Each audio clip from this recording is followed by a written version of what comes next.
Cennet bu mümin Müslüman Allah'ın rahmına jetkendердің mekeni. Cennet namaz оққандардың mekeni емес. Cennet ораза ұстағандардың mekeni болмайды. Ораза ұстап тұрып та аузына келгенде сөйлейтіндер бар. Мешітке келіп тұрып та біреуге ұрлық жасайтындар бар. Мешітке келіп намаз оқып, мына менің екі көзім куә, бір туған бауыр, екеуі былай тұрып намаз оқымай, екеуінде өліп кеткен жаназасы мен куәсімін. Бір әке, бір шешеден туылған бауыр, екеуі еркек, екеуі қатар тұрып намазға тұрып қалса, екеуі тұрмайды, ортаға біреуді алып тұратын еді. Екеуі де қажылыққа кетті. Өлгеннен кейін жылай бастады бірі. Сіз айттық, не үшін жылайсың деді. Қуанбайсың ба, құтылдың, енді қасыңда тұрмайды деді, болды кетті. Сондықтан дін деген құрметті ағайындар, ол тек қана осы нәрселермен ғана шектелмейді. Жәннат бұл Аллах Тағалаға ғибадат қылғандардың емес, Алланың рахымына жеткендердің мекені, және жақсылығын міндет қылмағандардың мекені болып табылады.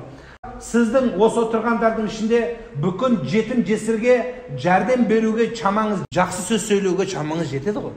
Садақа беруге шамаңыз жетпейтін шығар сіздің. Бірақ сіз аузыңыздан жақсы сөз сөйлеуге шамаңыз жете ме? Жетіп тұр ғой.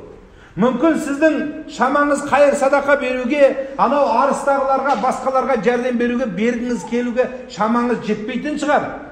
Бірақ қиналып атқан адамның көңілін сұрап келуге шамаңыз жете ме? Жетеді ғой. Ауру тартып, төлесек тартып жатқан бір мұсылманның көңілін аулауға шамаңыз жетеді ғой. Қабағын түтіп тұрған бір мұсылманның бір қуанышын көтеріп қойға шамаңыз жетеді ғой. Садақаның ең үлкені қайсысы дегенде, мұсылманға қуаныш сыйлау деген емес пе еді пайғамбарымыз алейхиссалам. Мүмкін сіздің шамаңыз қаражатты шашуға жетпейтін шығар. Бірақ осы отырған барлығыңыздың шамаңыздан жететін бір нәрсе бар. Не нәрсе? Қолыңызды жайып, я Алла бәленшеге жәрдем бер деуге шамаңыз жете ме? Жетеді ғой бәріңіз.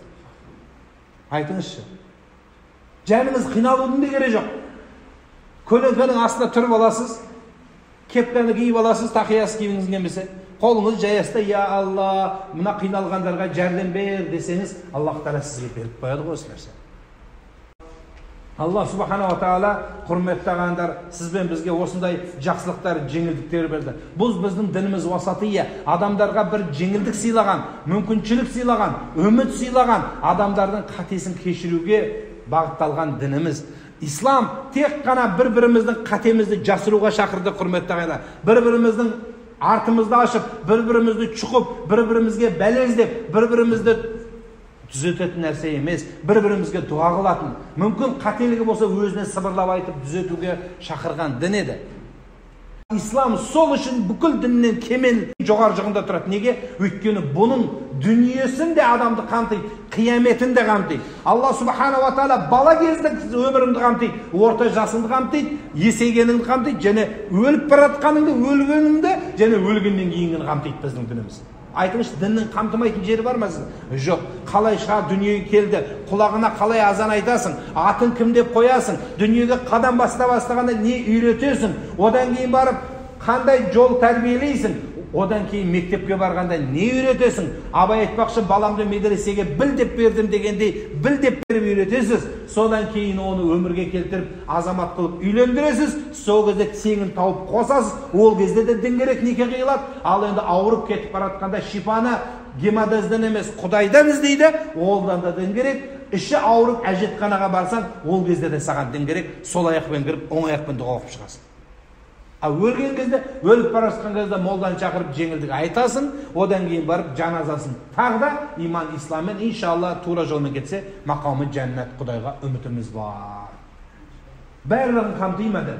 Діннің қамтымайтын жоқ. Бұл дүниені де, он дүниені демек бұл дін кәміл болғандығы үшін солай. Бұл толық қанды болған үшін. Акмәлту динакум. Аллах Тағала айтады, дінді кемелдіктеріңе жеткізіп бердім деп, ең соңғы аят осыны оқығанда Абу Бәкір жылап жіберген екен. Неге жылап жатсың деп сұрағанда, Алла айтып тұр ғой, дінді жеткіздім ғой деп тұр ғой дегенде, пайғамбардың қайтыс болуы күтіледі деген екен.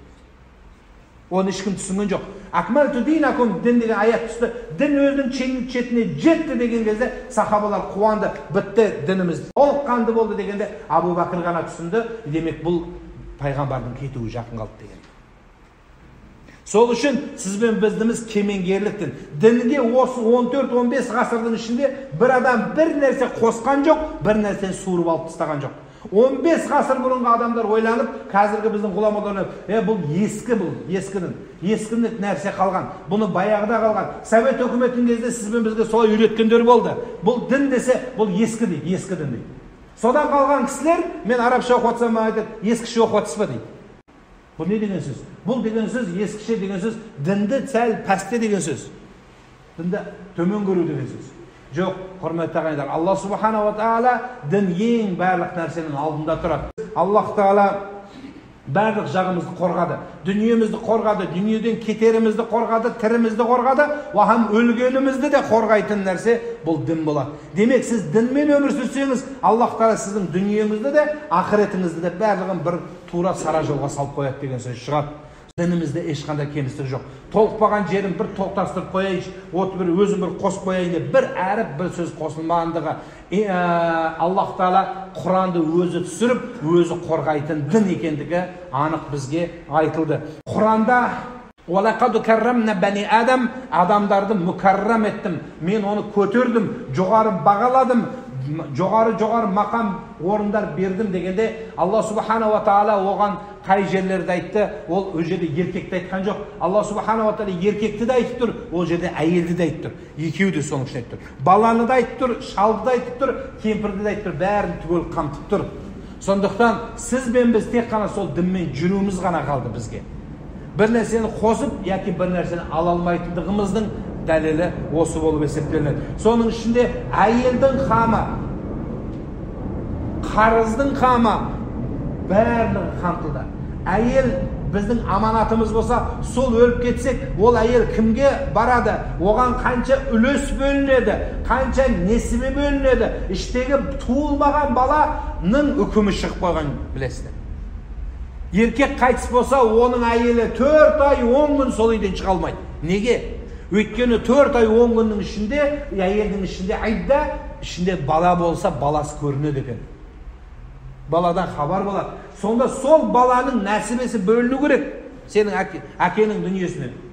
Әке оны білмей қалуы мүмкін. Саған бір нәрсе беріп қойды, бірақ іштегі бала қайда қалып қалса қайдан шығады. Сонда соның үкімін шариғат шешіп қойған. Әлі дүниеге келмеген баланы. Келмегенде Аллах тағала онсыз да рызық несібесі жеткізіп береді. Бірақ сөйтсе де Аллах субхана ва тағала соны сізбен бізге дайындап беріп қойды. Пайғамбарымыз алейхиссалату вассалам келесісінде мен мінез құлықтардың ең жоғарғысын көрсеттім деді. Сол үшін кемелдендіру үшін келдім деді. Дініміз кемел, енді тек қана мінезді кемелдендіру. Пайғамбарымыз алейхиссаламға қарап тұрып, қаншама адам дінге кіріп кетті. Соның мінезіменен бір кемпір жүгін көтере алмай келе жатса, пайғамбарымыз өзі Расулулла болып тұрып, сол кемпірді үйіне дейін көтеріп апарып берген кезде, сол кемпірдің айтқан батасы бар. Жақсы жігіт екенсің, несі Мұхаммед дегенге жоламаш деп. Сен жолама сол Мұхаммедке дегенде, менмін ғой дегенде, онда сенің дінің ақиқат екен. Сол пайғамбарымыз сонысымен көрсетті. Пайғамбарымыздың қасында адам жоқ па еді? Абу Хурайра басқалар қасына байланып көлеңкесі болып қалған сахабалар бар еді. Көлеңкесі болып қалған сахабалар бар еді. Ананы апарып бер десе бір ақ сөзі алып барып беретін еді сөзсіз. Бірақ Расулулла алейхиссалам өзі көтеріп апарып берген не үшін? Сол сізбен бізге мінездің жоғарылығын көрсетті.